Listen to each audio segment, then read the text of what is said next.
Your Honor, nagsasabi. Sabihin mo na yung totoo, sapagkat dito sa record namin, halimbawa, noong March 2025, Okada ito nanalo ka ng 6,553,500 pesos. April 1, natalo ka ng 25 million plus.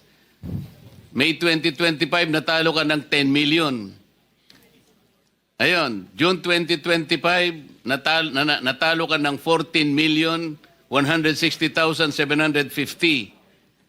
July 2025, nanalo ka ng 15,914,000.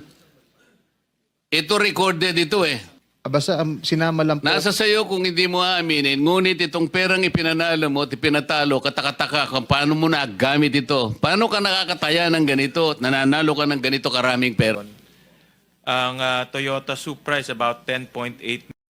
Pagbayad ang taxes, ang Lamborghini Urus is 30 million. Ang Toyota Supra is about 10.8 million. Ang Dodge, nasa mga 9.2 million. So kung may sweldo kang 70,000 a month, paano ka nakabili ng 30 million na sasakyan?